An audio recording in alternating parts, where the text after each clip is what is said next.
Começa agora o Medcast, o podcast da medicina brasileira.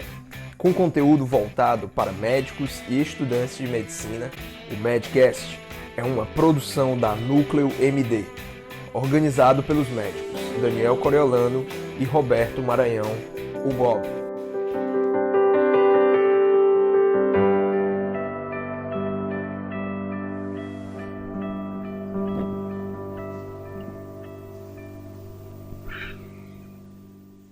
Era um sonho que eu sempre tive, associado ao meu pesadelo da faculdade de medicina. Que a gente tivesse como se fosse uma sessão mediúnica, logo na primeira semana, onde pessoas que sobreviveram à faculdade, logo após sair, e que conseguiram viver no mundo dos médicos, esse era o meu ideal. Conseguisse retornar e conversar com as pessoas que estão ingressando agora. Então é como se fosse realmente uma vida após a faculdade. Só que, como tem essa vida após a faculdade, quando eu venho aqui falar, eu venho falar, não é da vida de lá. Aí é um pouco diferente. Mas é como eu consegui sobreviver aos reveses daqui. Né? Então esse é o foco, esse é o viés. Eu já tenho 11 anos de formado, me formei aqui mesmo na Federal, a Federal foi a minha casa. Atualmente eu tenho a especialidade de Medicina de Família e Comunidade, com mestrado em Saúde Coletiva. E eu sou professor da faculdade, mas não dessa. E o que eu vou falar aqui para vocês é exatamente essa história que vocês estão começando agora. Só que essa história, vocês bem sabem que ela não começa aqui. Ela começa antes daqui, e aí eu tenho que colocar um marco. O marco, por exemplo, para mim, foi quando eu lá, no meio da emoção, da ansiedade, da ânsia, por saber se eu tinha passado na faculdade de medicina ou não. Nessa brincadeira, o que é que você fica? Você fica fazendo renovando a página da internet várias vezes, a partir de determinado momento, para saber se já saiu, se já saiu, se já saiu, se já saiu, se já saiu. É agora, é agora, é agora. Mesmo que você saiba que vai sair num horário muito determinado. Mas a partir dali, daquele momento, pode ser que saia antes. Então você vai fazendo re-upload, re-upload. E quando sai, você quase não tem a vontade ou a energia que tanto lhe animava para você conseguir abrir aquela página. Porque você está trêmulo. Pode ser que dali venha uma informação que você não queira. Que é aquela que não aconteceu quando eu abri. Que era a que eu tinha passado assim como vocês passaram. E quando você vê isso, aí o seu cérebro começa a fazer o re-upload. Eu passei? É sério? Eu passei? Eu passei? Eu passei? Aí você chama o primeiro amigo, eu passei. Manda um print da tela, eu passei, é verdade. Pai, vem aqui, eu passei. Ao mesmo tempo que é o seu cérebro tentando cair a ficha, também é vocês querendo se amostrar, né? Passei em medicina. E aí eu, cara, bicho, quando eu percebi, eu tomei consciência desse fato, quando aquilo se tornou aquilo que até certo momento era lunar, se tornou solar. Quer dizer, saiu eu estou começando a estudar um pouco de astrologia para entender as pessoas que entram no meu consultório, né? Porque eu vou perceber que tem alguns conhecimentos que tem que ser a mais. Então, quando aquilo deixou de ser muito lua e passou a ser um sol em mim, irradiando aquela informação, o que é que eu fiz? Eu gritei do 14º andar, não me joguei de lá, mas eu comecei a correr em torno da mesa de jantar, gritando que eu tinha passado. E aí eu fui, os meus amigos se ligaram, aí todo mundo passou em algum lugar e etc, vamos sair, eu morava perto do calçadão, vamos sair pro calçadão, e aí a gente saiu, e aí foi raspar o cabelo, na verdade cortar, tonsurar, foi aquele negócio bem louco, para no outro dia ter que raspar completamente. E eu tô vendo que na verdade isso parece que perdeu um pouco da tradição, é porque vocês na verdade nós estamos no segundo semestre, né? Mas a tradição ainda existe? E as mulheres estão tirando a sobrancelha? Não, na minha época tinha uma lenda dessa, que foi inventada, mas não está acontecendo mais isso, né? Os tempos mudam, mas vocês vão ver algumas coisas não. Como, por exemplo, uma das principais falhas que existiram, assim, os principais pesos, uma das principais derrotas, é que eu perdi o caderno do Landim. Eu tinha todas as lousas do Landim, professor de biologia, anotadas num caderno maravilhoso. Eu desenhava tal qual ele, eu imitava o caderno dele. E aí algum futuro estudante de medicina roubou meu caderno. Só pode ter sido isso, porque eu não vejo a utilidade de a gente ver o ciclo de Krebs para mais qualquer pessoa. Não tem. Então, perdi esse caderno. Tudo bem. Releva, respira e segue. E aí quando você chega aqui na faculdade, aí todas as pessoas revelam um certo glossário oculto, que não é tão oculto assim, mas ele continua sendo pejorativo. Por que somos bichos? Porque andamos em manadas. Porque as manadas nos protegem. E foi exatamente esse sentimento que eu tive. Porque quando eu cheguei aqui, era grupinhos das mais diversas facções que existiam fora daqui. E agora ainda está um pouco pior, porque também é fora, inclusive, da sua cidade, né? E aí, eu não sabia a quem me recorrer, porque, sério, do fundo do coração, aí não sei como é que tá vocês, que vocês talvez sejam uma geração mais refrescada, mas eu achava que qualquer pessoa que estivesse ali ao redor, ela era uma potencial pessoa que poderia me assassinar. Eu não conhecia ela, não sabia da história dela, não sabia nada. Então aí quando eu encontrei pessoas, as primeiras pessoas que invadiram o meu horizonte, e eram pessoas que eu conhecia da minha turma, do meu colégio, da minha escola, eu tive recreio com elas. Meu amigo não era meu amigo, mas eu precisava aderir a alguém, né? Meu amigo, rapaz, que bom lhe ver! E a gente começou a formar aquela panelinha gostosa de autoproteção, de insulamento, e que era tipo um exoesqueleto contra as outras facções que começavam a se formar, né?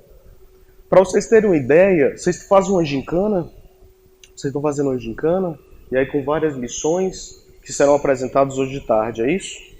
Então, essa gincana aconteceu um negócio bonito contra as pessoas que organizaram. Teve um grupo que estava tão na frente, que a gente decidiu fazer uma coligação. Era várias cores, cada hora dividido em cores, e a gente fez a coligação arco-íris. Uma das coisas mais desonestas que aconteceu logo na primeira semana da Faculdade de Medicina. A coligação arco-íris, por uma ditadura do Estado-Maior, foi desfeita e a gente perdeu todos os pontos. E a gincana continuou dando pontos para aquela que não obedeceu essa desonestidade. Mas você percebeu que até corrupção existia, imagine assassinato, né?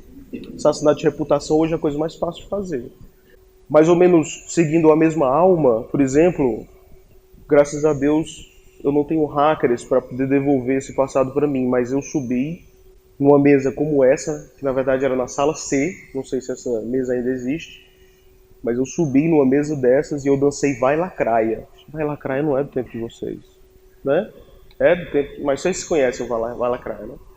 Vestido de saiote e com Tomara que Caia que esgarçou, era o Tomara que Caia da menina. Mas é porque eles colocaram como uma das missões, quem dançar o melhor Vai Lacraia vai lacrar o ponto. E aí eu fui no Vai Lacraia, então eu tava lá na primeira semana dançando Vai Lacraia. Fiquei muito conhecido pelo Vai Lacraia, é um orgulho, ao mesmo tempo abre portas, porque as pessoas começam a lhe dizer o Lacraia, e você diz assim, algo que eu não gostaria de ser conhecido por, mas abriu portas, foi permitido me conhecer, né? Fiquei mais íntimo de pessoas de semestres ulteriores. Outra questão que é importante ver eu acho que foi um encontro que foi promovido pelo CA de noite, teve até o coral Seios da Face, nem sei mais se ele existe. Se não existir, reinventem esse coral, porque era muito bonito. Ele tinha ambiguidade, né, porque era só de mulheres, por isso Seios da Face, porque entendeu, né, ambiguidade? Então esse coral ele fez a apresentaçãozinha dele, eu não me lembro se teve a apresentação do teatro. O teatro era o Teatro Quatro Humores, aí também tem um trocadilhozinho com Galena e tal. E o presidente do CA, ele falou assim, sejam bem-vindos e bem-vindas à sua primeira casa. Porque a segunda ficou para trás. Não, ele errou. É a minha segunda casa. A minha primeira... Não, ele não errou. Esse é o texto dele. Sejam bem-vindos e bem-vindos à sua primeira casa.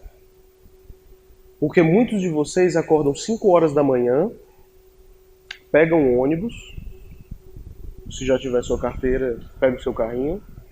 Alguns decidem, mesmo de carro, enfrentar às 5 horas da manhã, porque é melhor para enfrentar o engarrafamento que tem por aí. Eu tinha uma amiga que era assim, ela chegava aqui 6 horas da manhã, porque ela odiava o engarrafamento a partir de então. Eu já não era assim, eu sempre chegava às 8h30, quando a aula começava às 8 horas. E aí vocês enfrentam já o processo de estar na faculdade, das 5 horas da manhã, e necessariamente, obrigatoriamente, almoçam aqui,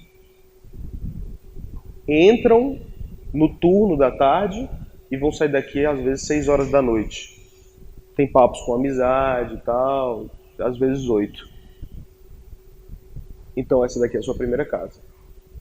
E por que isso acontece de segunda a sexta? O final de semana, às vezes, como vocês vão perceber, é utilizado para poder compensar os estudos que vocês não conseguiram fazer durante a semana, já que os livros são indigestos. Você pega, por exemplo, você estava estudando pelo quê? Pelo Sônia Lopes, o Amades. Como é que é o outro nome do outro? Celso. Não tem mais esse. Era o que era o melhor de ecologia. Enfim, o outro lá que a gente estudava. Aí você entra no livro de bioquímica. E o livro de bioquímica a ciência ela é um pouco paranoica. Ela é paranoica. Tudo o que acontece nesse tratado, eles vão dizer qual é a pesquisa em que eles estão se baseando, por que eles acham que é daquele jeito. Lá na Sônia, é desse jeito. Por quê? Não porque concluíram que é desse jeito. Quem? O círculo esotérico maçônico dos Illuminati. Não importa. É desse jeito, é o que vai cair na prova. Aqui não já é isso. Aqui eles têm que provar que é daquele jeito. Portanto, eles têm que exaustivamente colocar as referências para vocês. Onde é que isso vai parar? Vou dizer já onde é que isso vai parar. Qual é o efeito imediato que vai ter sobre vocês? Eu digo qual é o efeito imediato que vai ter sobre vocês. Aula de morfologia, a minha primeira. O professor pega um osso, aula semi-prática. Ele pega um osso. Nós estávamos acostumados a dizer que osso é esse e onde ele fica. O professor diz que osso é esse. E quase metade da aula é sobre o osso. Porque aqui tem um relevo tal, onde se insere tal tendão. E aqui é a proeminência tal. E aqui vai ser o sulco, vestígio da êntese. E aqui vai ter a articulação com o próximo osso, sobre o qual eu vou falar na próxima aula. De algum modo, eu desconfiava que esses ar-condicionados eles participam de uma central em cujo encanamento existe uma substância soporífera exalada pelos cadáveres da morfologia. E essa minha suspeita também é fundada. Eu poderia fazer até um tratado sobre isso, mas não preciso do tratado. Vocês vão entrar em conluio comigo quando perceberem isso. O professor no começo começa a falar, este é o osso. Você sabe que aquilo dali é o título do texto. Quando ele começa a deflagrar o discurso, em determinado momento, ele passa a falar português, de português ele passa a falar bobobó, bobobó. Bobobó, bobobó, bobobó, bobobó, bobobó. Bobobó, bobobó, bobobó, bobobó, bobobó. E em determinado momento acontece uma transição linguística em que ele fala na na na na na na na na. Você começa a pesar os olhos. Você começa a tentar entrar em um estado de alfa, gama, delta, sei lá como é que vai ficar seu eletroencefalograma. Mas eu sei que pela primeira vez em toda a minha vida eu dormi em sala de aula. E o professor não vai lhe acordar. Porque ele não tá nem aí pra você. Às vezes ele coloca uma penumbra e inventaram essa maldição aqui chamada slide. Aí a penumbra vai ser projetada aqui, e o que é isso? Isso é um convite para diminuir as suas ondas cerebrais. Em algumas pessoas isso vai prejudicar o desempenho, como por exemplo eu. Tinha uma amiga minha que ela era chinesa, japonesa, então ela tem toda aquela sabedoria oriental. Ela chegava para mim e dizia assim: ainda quando sua mente está dormindo, é possível absorver os conhecimentos. Aí eu dizia: só se for lá na sua China, porque eu nunca conseguia absorver. Eu acordava e tinha perdido a aula, ponto, acabou. Só se fosse uma hipnose para poder tirar aquele conhecimento de dentro de mim.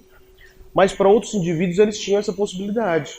Eu acredito que eles eram Inhumans, ou algum tipo de X-Men, que eles tinham modificado a consistência deles de conseguir fazer o aparelho cognitivo absorver, inclusive, quando eles estão dormindo. Para vocês terem uma ideia, eu não vou falar nomes, porque eu vou revelar intimidades. Mas um dos maiores preceptores atuais, um dos médicos que coordena uma das residências de radiologia, o nome dele, codinome, era Cofrinho. Por quê? Exatamente porque ele sempre estava com o cofrinho à mostra.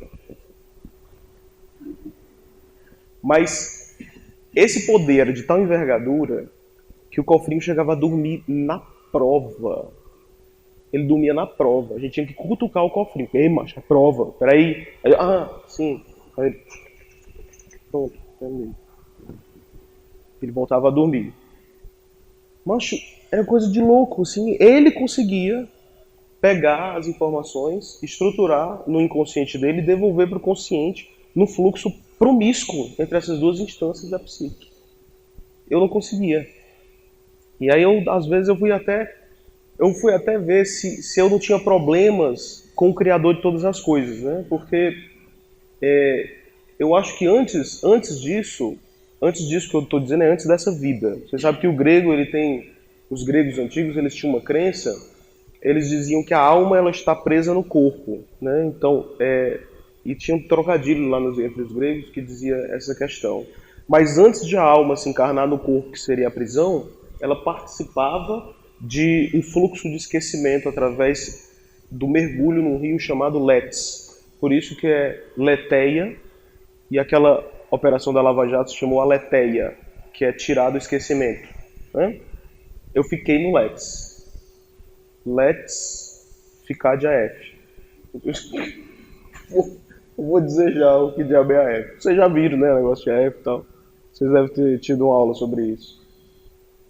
Eu acho que antes de eu ir pro Let's, eu falei com Zeus, ou quem quer que esteja no lugar dele, e eu perguntei.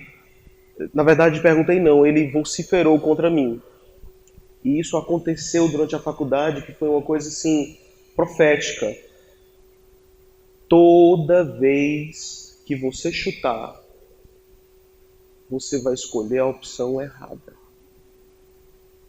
É a maldição que eu lanço sobre você e os seus descendentes. Deus queira que não. Então, talvez eu tire até o meu menino, não. Eu queria que ele fosse médico também, porque eu adoro essa profissão. Mas era o que acontecia. Toda vez que eu chutava, a resposta certa era aquela que eu pensava que era, e eu disse: não, essa daqui. Errou. Consequência inadiável e consequência implacável. Eu fiquei de AF inúmeras e dolorosas vezes. O que é AF? É a avaliação final que você fica se você não teve a nota que eles querem que você tenha, né?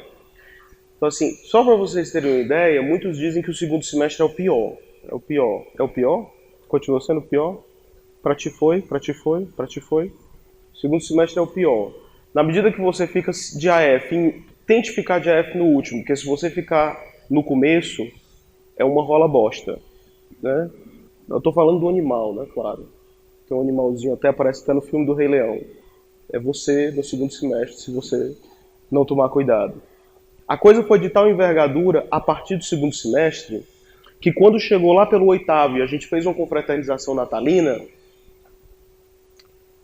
quando chega no oitavo, você está se preparando para entrar nos hospitais. E nos hospitais, as facções que existiam entre os bichos mais ou menos foram desfeitas, cada um respeitando qual o território de cada um. Algumas amizades conseguiram migrar fronteiras, você conseguiu encontrar novas panelinhas, inclusive para além dos seus semestres. Então, o fluxo das amizades começou a circular de forma mais harmônica e menos paranoica. Quando chega no 8º semestre, as pessoas estão com aquele sentimento: vou abandonar minha turma. Por quê? Porque eu vou entrar dentro do hospital. E aí eu vou abandonar minha turma. Você vai ser espalhado pelos mais diversos hospitais de Fortaleza. E aí o pessoal fez uma confraternização que seria, teoricamente, possivelmente, a última confraternização que a turma teria junta. Por mais que você esteja diferente de hospitais, você vai participar da confraternização desse novo agregado de seres humanos que você vai estar. E aí, dentro dessa confraternização, as pessoas tiveram um momento de desabafo. E no momento do desabafo, teve um colega meu que disse assim: eu sofri demais, no 2º semestre eu fiquei de AF em todas as matérias, eu me levantei em protesto e disse: mentira, que teve uma vez que eu não vi lá. Então, eu, sim, posso falar a respeito de AF. Né? As AFs, elas dominaram minha vida com tal envergadura assim, com tamanha presença e onipresença, que rola uma lenda aí que você precisa saber de outras línguas. Que você precisa saber de outras línguas para poder estudar medicina. É verdade. Mas o nosso modelo que domina em excelência é o anglo-saxão. Então a única língua a mais que você tem que ter é o inglês. Mas algumas pessoas, não, vai no alemão, que o alemão ele é uma das maiores escolas de medicina que tem. Vai no francês, porque agora tu vai ter tempo. Mas eu fui tentar o francês, porque eu achava uma língua bonita, sempre me encantei com a cultura francesa. Aí eu fui tentar o francês, na Casa de Cultura. Não passei. Eu disse que a F sempre me seguia. Eu não passei. Aí o que foi sugerido? Então vai para a Aliança Francesa, AF. Vai, não vou a peste. Eu fui, passei o semestre lá e desisti, porque eu não consegui conciliar essas atividades extracurriculares com a faculdade. E por falar em não conseguir conciliar atividades extracurriculares com a faculdade,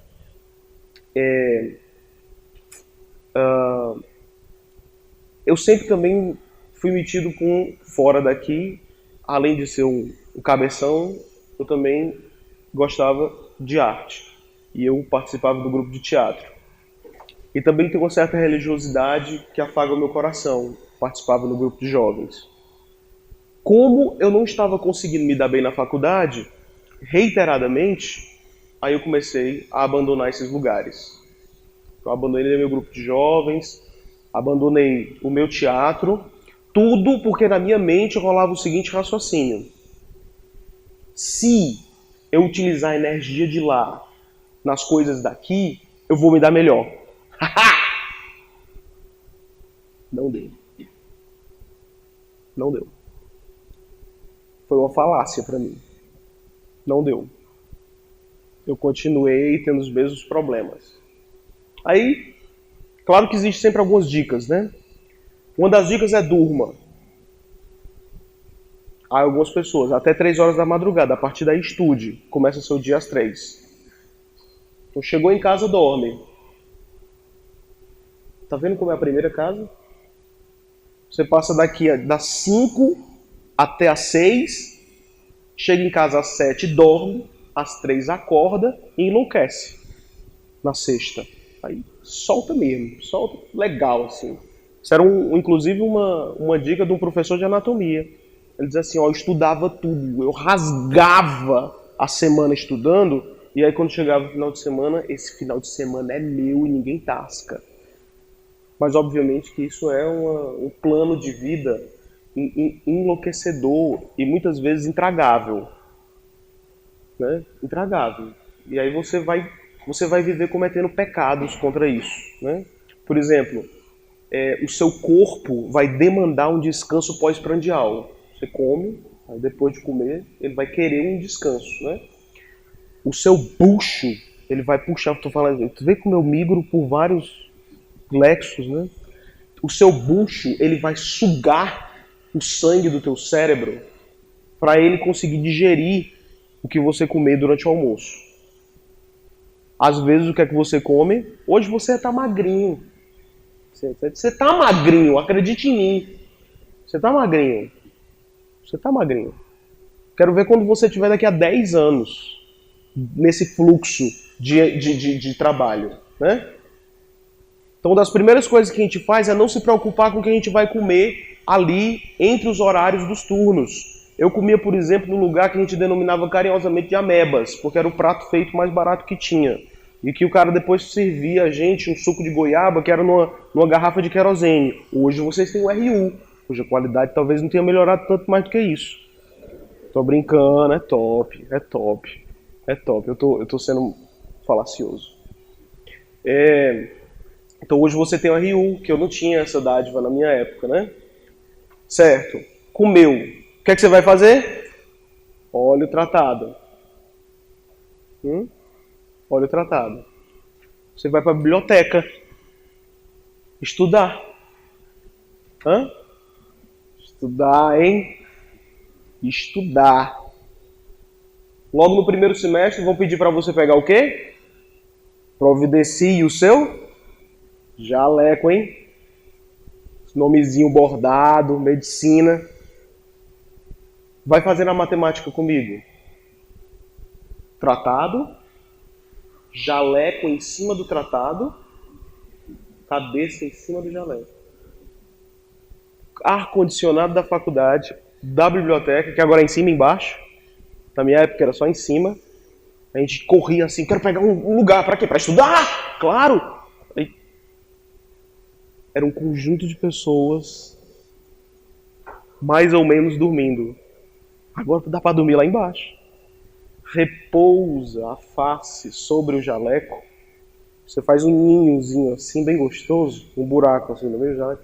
Você repousa assim a face, as suas proeminências ósseas, que você pensa que está conhecendo elas se aconchegam, se acomodam naquele ninho que você formou e dorme.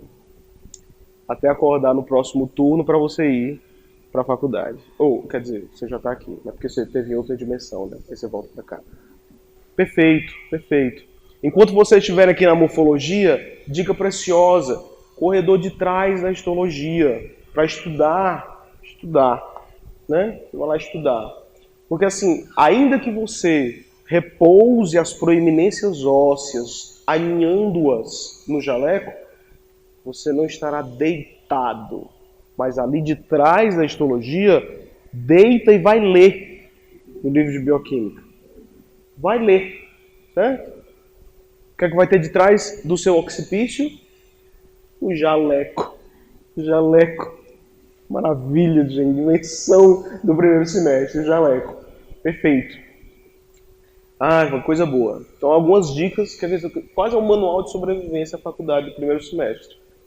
Mas existem outras dicas. Por exemplo, quando a gente chega no final, vai ter a aula da saudade, que eles chamam. Final mesmo, final de tudo. Vou me formar daqui a um mês, daqui a 2 meses. Aí o pessoal começa... Vocês vão ter a comissão de formatura, que aí vai estar angariando dinheiro de vocês para poder, quando chegar lá na frente, você fazer uma mega festa, chamar toda a família, num evento bem hollywoodiano, espetacular. E aí, dos momentos dessa semana de formatura, uma semanada toda, entre ritos religiosos, respeitando cada um a sua forma de falar com Deus, vai ter a aula da saudade, que aí você convida o professor, vai ser a última aula, o último momento de você dormir numa aula, né, vai ser aquele dali. E vai ter os prêmios, vai ter a premiação, o pessoal coloca vídeos, espalha as fotos que vocês tiraram, que agora vão ser a mão cheia, né?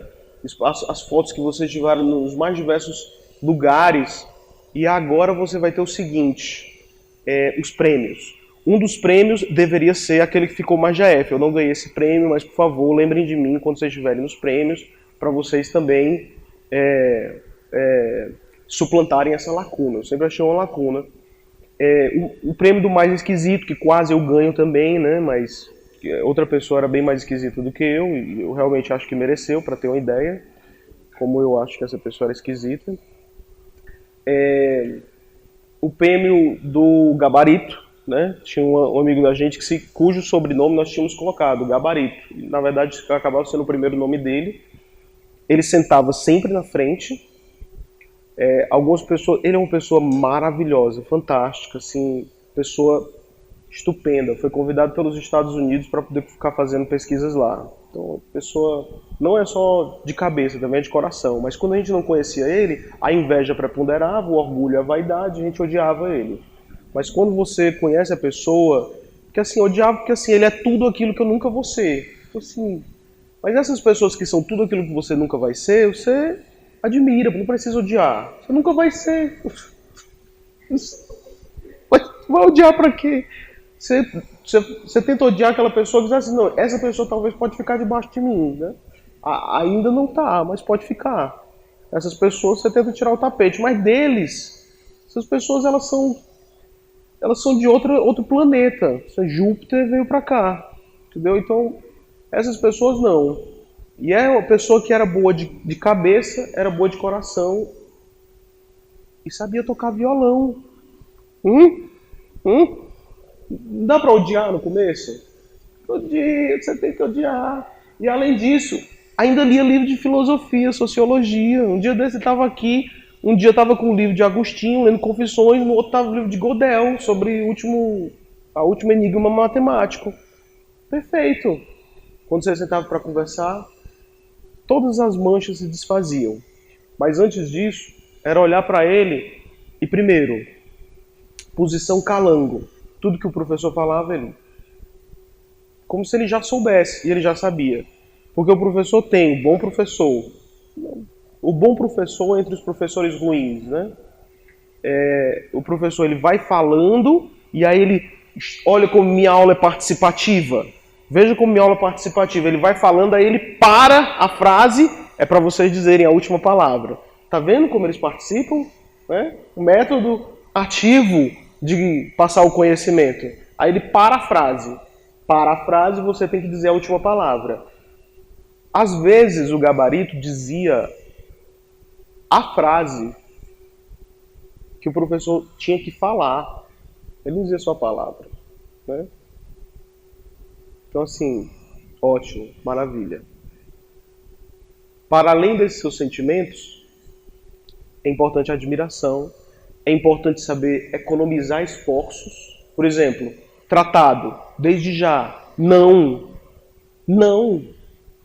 Vai ter um prêmio na sua turma que vai se chamar Prêmio Caderno da Turma. Caderno da Turma.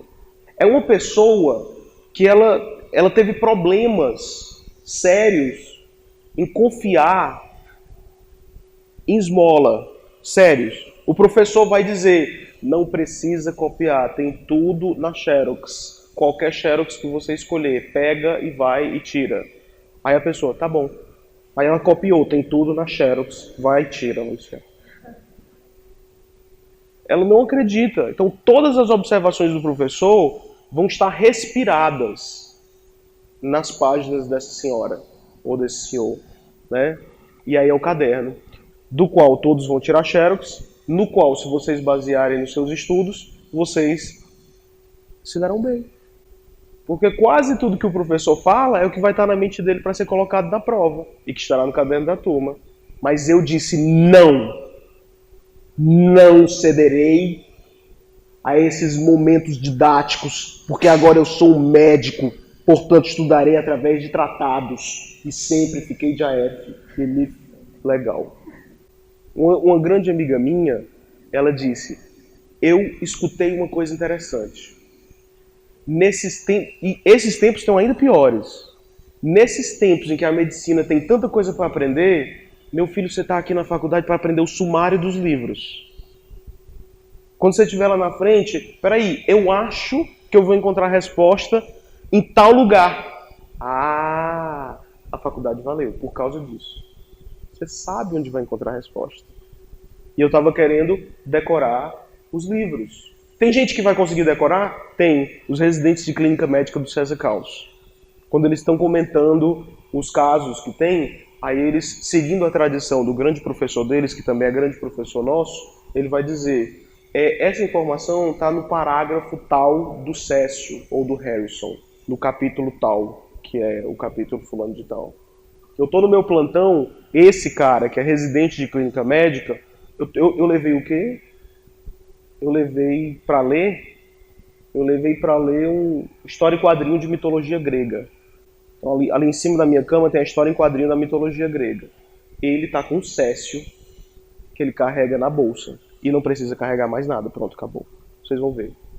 O Cécio, essa grossura aqui. E esse daqui é o volume 1 do Cécio. Né? Então o cara tá lendo. Eu imagino ele numa praia, branco, como nunca, abrindo o Cécio para poder tomar sol. É assim a imagem que eu vejo dele, sempre. Não é boa de ficar colocando na cara mesmo. Mas enfim. Mas tem outras coisas que são aprazíveis, agradáveis. Por exemplo, vocês vão encontrar amigos, os melhores. Tem que encontrar, pessoal. São 6 anos, então você enlouquece. Então assim, vai diminuindo as fronteiras. Talvez vocês estejam melhores, inclusive, do que a da minha geração. Os amigos têm que serem feitos. Eles são parte da sobrevivência da alma, né? Então eu me lembro, por exemplo, de um amigo. A gente tinha hoje a gente tem no WhatsApp um grupo que é o nosso grupo. O nosso grupo é grupo, sei lá, no WhatsApp. Tem vários grupos, mas tem Power Rangers. Somos nós. Tem nefrologista. Ei, mas tu acha que isso daqui tem indicação de diálise? Parecer automático. Tem um clínico, que inclusive é staff. Na staff que a gente chama um preceptorzão, que guia vários internos, que serão vocês quando entrarem nos hospitais efetivamente, vocês serão chamados de internos. E aí, rapaz, como é que eu desvendo essa síndrome ictérica? Aí ele responde. Tem um emergencista, que é professor da USP. Bicho, eu tô com um cara com edema agudo de pulmão aqui, só que ele não tá cedendo com essa medicação não, tenta fazer isso. Cara, perfeito. Mas hoje eu diria que a gente pode acrescentar uma dica a ser médico. Além de você saber dos sumários, é você estar conectado. Não ser vaidoso, não ser orgulhoso. Pedir opinião. Porque naquela época, há muito tempo atrás, você pedia a opinião via em um dia, 2. Hoje você pede uma opinião, ela vem agora, como se fosse o seu subconsciente falando. É quase automático. E quando não vem automático, você fica com raiva. Pensa aí nas vezes que você namorou, né, pelo WhatsApp e falou uma coisa a pessoa visualizou e não respondeu, eu mato, né? É mais ou menos assim quando a gente pede parecer. Chegou o ECG na sua mão, você sabe mais ou menos ler, mas tem algumas alterações que são mais aprofundadas. Para quem você manda? Seu amigo que é cardio. E que está ali na sua turma. Maravilhoso. Você tem um parecer automático. Amigos. Mas tem alguns amigos que vão ser amigos moderados. Tem alguns amigos que vão ser amigos profundos, intensos, inquestionáveis. Em toda a vida é assim, né? Aqui não vai ser diferente, né? Essas pessoas me salvaram. Diante da avalanche de AFs da qual eu participei, eles sempre chegavam, Alan, vai estudar comigo. E aí eu ia para casa, dormia na casa deles, né? Era um casal. Ela, quando entrou na faculdade, estava grávida, né? Então a gente vinha desde lá do Farias Brito, ela entrou grávida na faculdade, a gente se separava em grupos, a gente tinha que tomar cuidado com ela, pessoa exemplar, ela não tinha 3 turnos não, ela tinha 4 turnos. Era 2 turnos da faculdade, o 3º turno para cuidar do filho e o 4º para estudar. Pessoa esplêndida. Ela era um caderno da turma. Ela não ganhou o prêmio de caderno da turma, mas ela ganhou o prêmio dentro da nossa panelinha de caderno, né? Pessoa maravilhosa. A gente chegava lá, começava a estudar pelas apostilas, pelos facilitadores e trazia o caderno dela como tira-teima, né? Se eu conseguir algum avanço, foi por causa deles. A nossa amizade era de tal monta que, primeiro de tudo, aí eu vou ir lá pra frente, tá? Eu vou ir lá pra frente. Quando eu me formei total, aí a gente fica com a dúvida. Entro logo na residência ou eu vou aí pro interiorzinho para ganhar dinheiro? Hoje tenho mais médicos e um programa que parece que não está querendo acabar. Espero que não, ele está fazendo muitas coisas boas. Mas você vai ter essa opção. E às vezes essa opção vai ser a única, porque as emergências estão ficando hiperlotadas. E na verdade eu acho que é uma escolha muito mais digna de um recém-egresso de tentar a sua vida no interior cuidando de doenças crônicas, do que tentar a vida numa emergência que às vezes você não sabe manejar uma crise convulsiva que vai passar por si só. Com você, sem você ou apesar de você. Mas se ela não passar, você tá ferrado se você não saber conduzir. Então, você tem que fazer a escolha. Vou logo trabalhar ou eu vou para residência? Aí eu escolhi ir para residência, no primeiro momento, né? Então eu vou fazer uma prova para residência. Só que aí eu passei na primeira fase. O grande detalhe, aí é um detalhe que eu sempre escondo, portanto não vai ser editado, porque agora eu vou revelar para todo mundo. Eu tentei para medicina de família, que era uma especialidade que ninguém queria, mas que eu me apaixonei por ela. No S8 eu me apaixonei por essa especialidade. Então você, às vezes, fica migrando aí pelas suas paixões até dizer o que é que eu vou ser mesmo. Hoje você só entende o que é que você vai ser mesmo quando eu disse eu quero fazer a residência e tal. No S8. Aí, era praticamente eu e mais 3 pessoas da turma que gostavam de medicina de família. 2 deles decidiram tentar a vida trabalhando. Um deles decidiu primeiro fazer clínica médica, para depois ir para medicina de família. Então, da minha turma só sobrou eu querendo. Isso se refletia na concorrência, que era 2 pessoas para 2 vagas. E uma das pessoas desistiu. E o meu amigo estava concorrendo contra 4 pessoas tentando entrar na vaga de cardiologia. E eu chegava para ele, não era maldade. Isso já é uma dica de sobrevivência que eu vou dar para vocês também. O que eu vou fazer agora e o que eu vou falar para esse meu amigo agora, fixem, não é maldade. Não é maldade. Eu não estou sacaneando ele. Eu chegava para ele e eu comungava do sofrimento dele. Será que eu vou passar?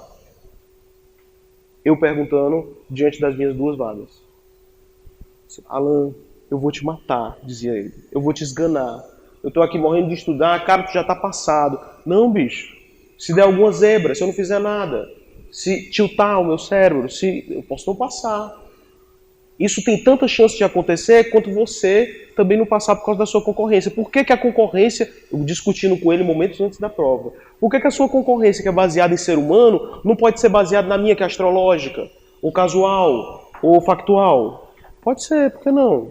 Né? Qual é a ordem de importância das 2 coisas? Aí ele disse alguns palavrões, como é o de costume dentro de um diálogo desse, e prosseguiu. Eu passei na primeira fase. A segunda era uma prova prática de estações de treinamento. De treinamento não, de averiguação do seu conhecimento na prática. Eu não fui. Porque eu tive medo? Não. Eu não fui porque eu queria viver a medicina antes de continuar sendo aluno. Porque na residência você continua sendo aluno. Tem um preceptor nas suas costas. Qualquer besteira que você fizer não foi você que fez, foi ele que lhe ensinou errado. Não, eu quero viver a medicina antes. Por isso que eu saí de casa dizendo, estou indo fazer a segunda fase. E eu fui, na verdade, dormir na casa do meu amigo, onde eu sempre estudei. A prova é tal que eu guardo o chinelo que a cachorra dele comeu. Enquanto eu dormia na rede babando, a cachorra estava comendo o meu chinelo. Então, assim, isso é uma lembrança. Isso é uma lembrança da nossa amizade, quanto ela foi bacana. E guardo, certo? Amizades. É uma das ilhas, é uma das pedras. Uma das pedras. Mas isso também me faz lembrar outra coisa. Talvez isso não seja muito bem uma lição, mas é uma dica. Papai e mamãe não sabem o que está acontecendo aqui. Não tem mais boletim. Embora eu dissesse para o meu pai. E aí, como é que estão as notas? Não existe mais isso. É tudo qualitativo. Mentira. Não tem nenhum lugar que eu possa olhar? Não. Os professores dizem que é algo que a gente vai aprendendo com o tempo, com o coração. Mentira. Ele podia ter olhado dentro da internet todo o meu boletim. Ele não sabe disso. Ainda mais ele, que tinha nascido em 1930. Assim, ele nem entendia que isso acontecia. O meu pai tentou aprender a digitar no computador, não gostou, porque a tecla era muito suave. Ele gostava de máquina de datilografar. Então, em torno das 6 horas da noite, existia o barulho. Era lá onde a gente morava, né? Papai. Então, fica a dica como sendo amizade e possibilidade de você se esconder dos seus pais diante das desventuras em séries que podem acontecer aqui. O que é que eu podia falar mais para vocês, pessoal? Enfim, esse ponto é importante. Esse ponto é importante, que é a moeda que vocês têm, emotiva, energética, sei lá o quê, que vocês usam em outros lugares, talvez elas não sirvam, muito provavelmente, elas não sirvam para a medicina. Do que é que eu estou falando? Se lembra que eu disse que eu abandonei meu teatro e abandonei o meu grupo de jovens, que também a gente lidava com crianças? Não foi bom. Eu não fiquei um aluno melhor da faculdade. Eu fiquei um aluno amputado. Antes eu tinha um consolo. Agora eu não tinha mais, a não ser os meus amigos. Foi quando, por exemplo, no meio da faculdade, apareceu a oportunidade que eu não busquei. Um amigo meu trouxe a ideia lá do Sul, dizendo, um bocado de faculdades está gerando um movimento de palhaçoterapia. Eu queria fundar aqui. Só que eu não tenho uma boa veia teatral, veia artística, mas eu sei que você tem. Você aceita ser o nosso líder? Aí eu disse, não. Não. Por quê? Vai esculhambar os meus estudos, eu já estou esculhambado, vou ficar amputado, vou ficar mais amputado ainda, isso daí vai consumir meu tempo. Eu não vou. E aí a minha namorada, enquanto eu fiz tudo isso, ela disse, claro que ele vai, pode deixar. Aí eu fui, me tornei o primeiro líder do grupo Y. Dá uma levantada aí, coloca aí. Esse daí é o grupo Y, o símbolozinho dele, os palhaços terapeutas, que já fizeram o quê? 12 anos? 14. Eu ajudei a fundar esse troço, bicho. Pra vocês verem. Um dia eu tava dando oficina pra eles, aí um rapaz chegou pra mim e disse assim, o senhor... Aí. Quem? O senhor... Aí caiu a ficha assim. Macho, eu quis dizer, eu sou da tua idade. Mas já fazia 10 anos que eu dava oficina pra esse grupo. Aí... a resposta dele foi maravilhosa. Eu não tenho uma barba tão bonita. E nem eu tenho uma alopecia areata bem aqui no meio do queixo. Mas tudo bem, ninguém percebe, de longe não vai dar pra perceber. A tua é mais do que a minha, né? E ver que é uma coisa genética mesmo. Mas aí o argumento dele foi esse só pra poder dizer, você tá louco? Né? Você é 10 anos mais velho que eu. Aí eu comecei a perceber que o fluxo do tempo estava passando contra a corrente. Mas esse grupo, ele pegou as energias que eu utilizava para aqueles outros lugares e disse, Alan, volte a viver. Foi um momento que... É o CAEPS mesmo? É o CAEPS? É o que cuida de alunos estressados? E era eu. Eu fui para a psiquiatra do CAEPS, que na época não era a doutora Ionésia. Eu comecei a me contar a história para ela e tal, contei minha história. Eu tinha... Não, mas na época não era a Ionésia, era a Mônica Colares. Aí eu contei a história para ela, contei, e ela começou... eu contei o quanto que eu me dava bem, e quanto eu me dava bem no colégio. Assim, sempre era primeiro, segundo lugar, terceiro, que droga, primeiro... E quando eu cheguei aqui, era só a F, só a bomba. Pessoal, você não tem ideia. Quando chegou no S4, que você assim, acabou o ciclo básico, anatomia, fisiologia, agora a gente está na semiologia, vamos ver o paciente, entrar no hospital, coletar a anamnese. Nesse momento, aí sim, eu fiquei reprovado. Né? Agora a gente vai conhecer a clínica. Aí pronto, reprovei em pneumo. Né? Suspirei, deu uma dor na pleura. Fiquei, bicho, reprovei em pneumo. E antes disso, na cadeira mesmo de semiologia, eu disse assim, não, tá muito pai, eu quero conhecer todos os cantos da faculdade. Quando a pessoa diz isso, quando ela não está participando do ciclo de intimidade dos meus sentimentos, a pessoa está dizendo o quê? Vou pro projeto de extensão, vou para a liga, vou entrar em laboratório. Quando eu, Alan, digo isso, eu digo assim, eu vou querer saber o que tem depois da F. Entendendo? Aí fui. Depois da F tem a avaliação específica. Certo? Avaliação específica é quando a prova é setorizada e você não fica em toda a prova, fica só em um lugar específico. Aí você faz é como se fosse a F daquele lugar, avaliação específica. Aí da minha avaliação específica, besteira, fiquei de F. Fiquei de segunda época.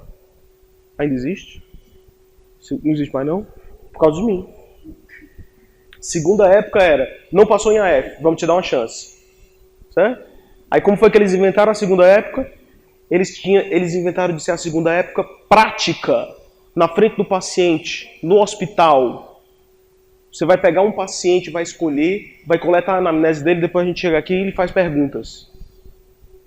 sobre a doença do paciente, sobre os sinais e sintomas que o paciente vai encontrar. Eu me fui tão ruim na segunda época que o professor disse assim: vamos fazer o seguinte, nada disso aconteceu. Você faltou. Você faltou. A gente vai fazer uma segunda chamada da segunda época, uma semana faltando para acabar as férias. Segunda chamada da segunda época. Aí nesse dia, das 100 perguntas que ele fez, eu acertei 70 na frente do paciente. Claro que o paciente diz assim: que tipo de sopro é esse? É o paciente: sistólico, sistólico, diamante. Sistólico em diamante. Ele me deu uma ajudinha ali. Depois os professores me levaram para uma sala escura. Não, tô brincando, não era escura não. Mas aí eles: Alan, você já passou, parabéns, você mostrou que realmente você estudou nesse período que deu, tudo bem. Mas eu queria só fazer uma última pergunta, que você não precisa responder, mas eu quero saber só até onde vai o seu conhecimento. Qual o diagnóstico você daria para o paciente? Nesse dia, antes de vir para cá, eu tinha aberto o Robinho e tinha caído na página que o Divino Espírito Santo tinha dito.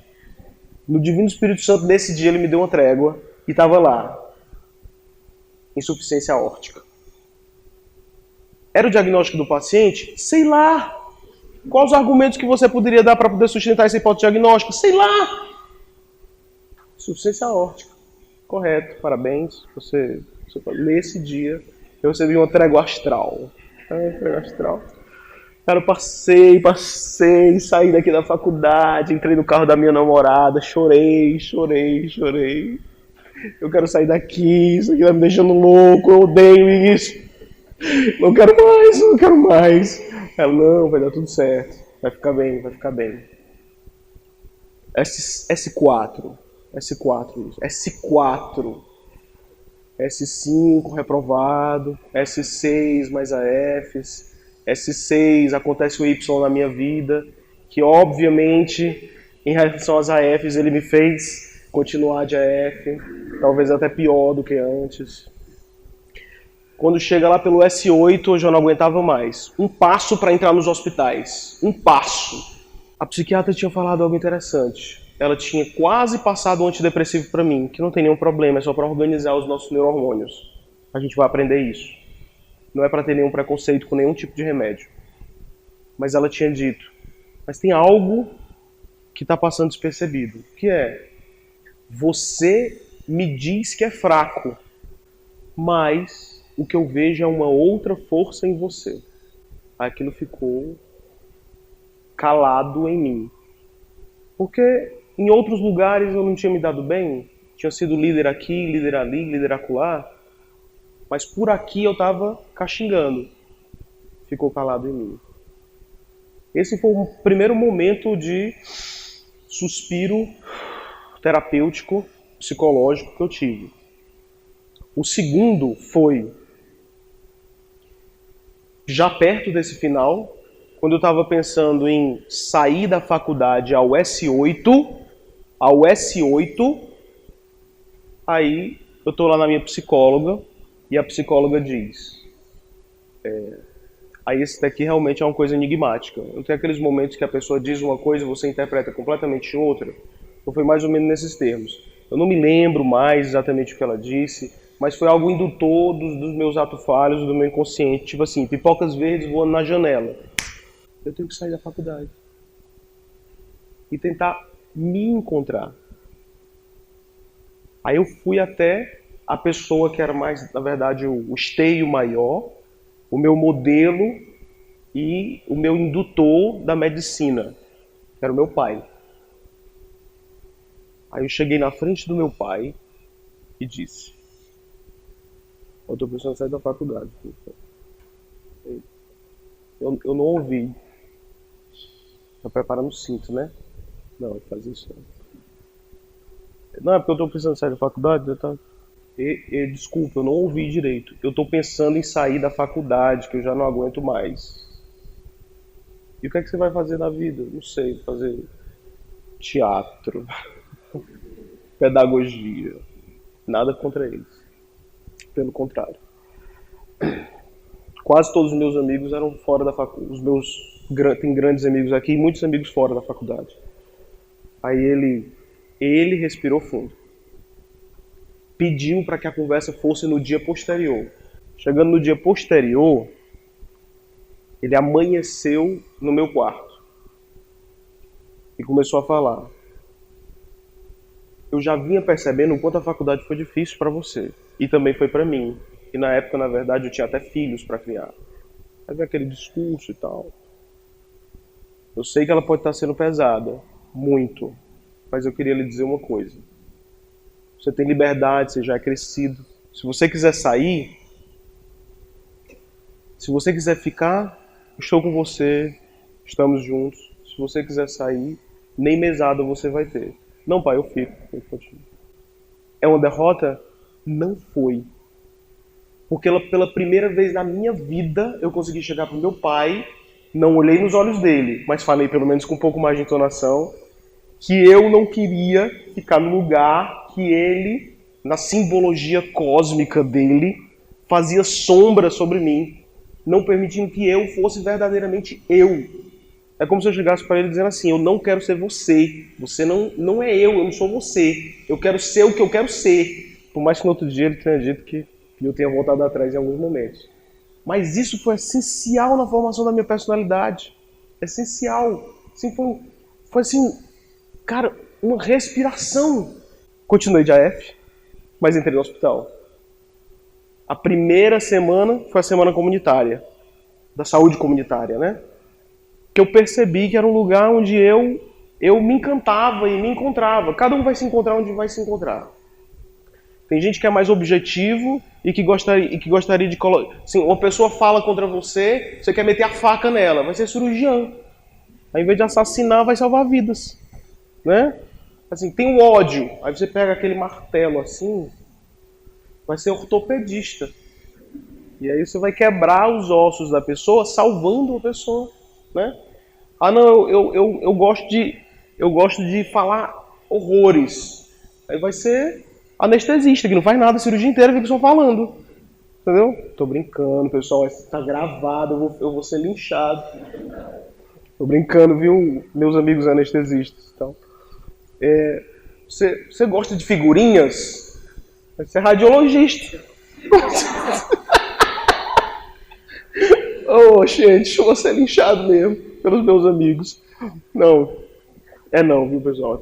Só que não. Ou não. Aí eu fui para medicina de família e comunidade. Me encontrei lá. Isso era o começo do internato, que dura 2 anos. A partir de então você ia ficar, graças a Deus, não tinha mais prova. E assim, não tem mais prova, portanto não tem mais AF. Teve uma vez que a professora da Gasto disse assim, vamos fazer uma prova só para medir os conhecimentos? Não, professora. Aí ela fez, adivinha? Eu fiquei de AF.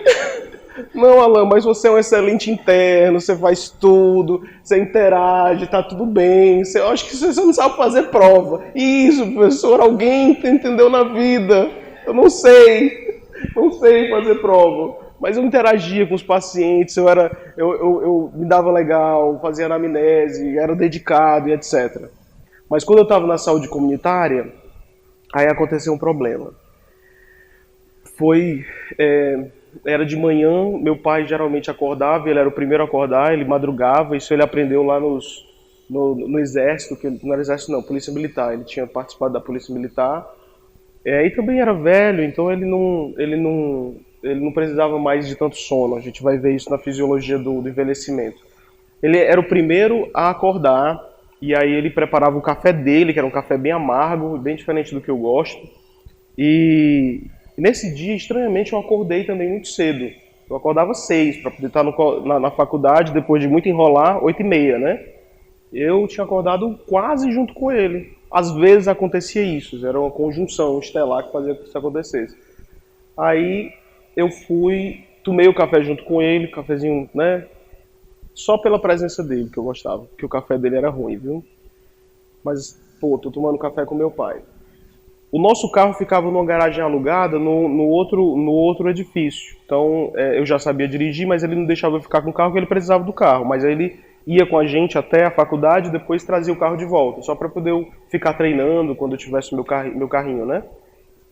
E aí eu fui pegar o carro lá na outra vaga e a minha irmã me aborda, pálida, aflita, dizendo que nosso pai estava passando mal. Ele já devia ter uns 70 a 75 anos de idade. A primeira vez que o coração dele deu uma fisgada foi na época que ele participou de uma cirurgia, há 12 anos. Tinha colocado umas pontes lá que revascularizaram a coroa de coronárias lá do coração dele. Então, mais ou menos estava na época, talvez, de ele sofrer do coração novamente. Eu fiquei meio atônito, peguei o carro, fui correndo. Quando eu cheguei, minha mãe estava paralisada na frente do corpo do meu pai, que estava bem pálido, mas gemente, em cima do sofá da sala de espera do edifício. Eu não pensei duas vezes. Eu peguei o meu pai nos braços. Qual o dia que você consegue vencer uma queda de braço com seu pai? Foi em que idade?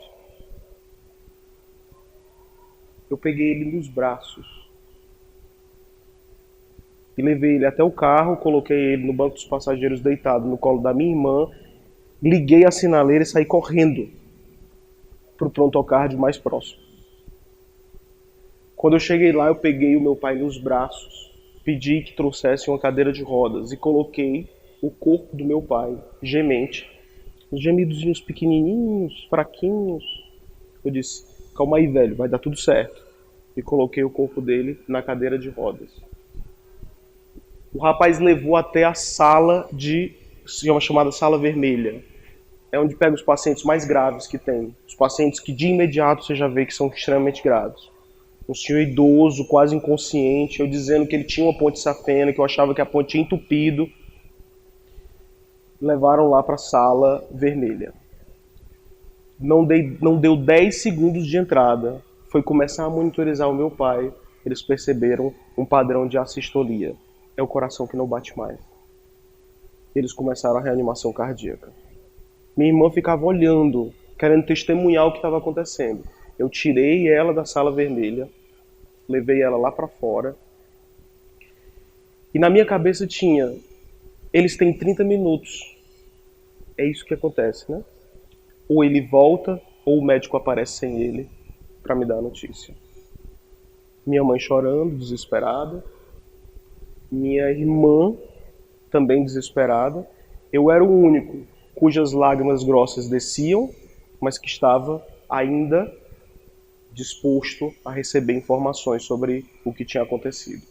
O médico me chama, senta numa sala à parte para preencher a declaração de óbito. Conta para mim que não foi bem sucedida a reanimação. Pergunta se ele já tinha doença. E depois de tanto sofrer na faculdade, a gente nem percebe que na nossa segunda casa tem gente que poderia estar precisando dos cuidados ou da atenção. Ele tinha hipertensão, tinha colesterol alto, tomava uma cesta de remédios, há 12 anos tinha uma ponte. Era médico, o médico. Ele era um colega. Eu faço faculdade de medicina. Rapaz. Eu também perdi meu pai quando eu estava na faculdade. Ajudo ele a preencher a declaração de óbito. E nós somos conduzidos para o lugar onde o meu pai exerceu a medicina dele, que era no sertão. Ele primeiro começou aqui, na cidade, e aí cansou da vida urbana, vou viver minha medicina no sertão. Foi o primeiro e, quando estava lá por muito tempo, o único médico do lugar. Cirurgião, obstetra, clínico, ele era o único médico do lugar. A notícia se espalhou, mesmo numa época de não Instagram, não Facebook, não WhatsApp. A cidade estava esperando o corpo dele. O velório de corpo presente estava acontecendo na casa da minha tia. O padre saiu da igreja e foi rezar uma missa na frente da casa da minha tia. Colocaram várias cadeiras e ele rezou lá. E eu ouvi as histórias dos pacientes que faziam questão de chegar para mim e me contar. O seu pai fez o meu parto. O seu pai fez o meu parto, mas fez em cima da serra. Que eu já tinha começado a ter o trabalho, a dar à luz, e eu não tinha condição de descer. E a ambulância era precária, não tinha como chegar em cima da serra. Ele foi no chevetezinho dele, ultrapassou a cercania, a cerca, e subiu para poder fazer o parto lá em cima. Tá aqui o menino, que ele também conduziu quando foi criança. O farmacêutico do lugar disse assim, esse daqui é o caderno do seu pai. Quando tinha uma família muito carente, que ele achava que o antibiótico era aquele, e a família não podia comprar um antibiótico, vá lá e coloque no meu caderno na farmácia do Manim. O meu avô não gostava do meu pai, quando meu pai chegou na cidade. O meu avô parecia um pastor alemão na frente do caixão. Do momento que o corpo chegou, ao momento que o corpo saiu para ser enterrado, meu avô não saiu de lá. De tanto que ele amava aquele homem. Aí eu percebi, bicho. Ah, cara. É aqui que eu me encontrei. Eu queria uma medicina, aí é minha. Eu tô falando de uma história que tá aqui profunda.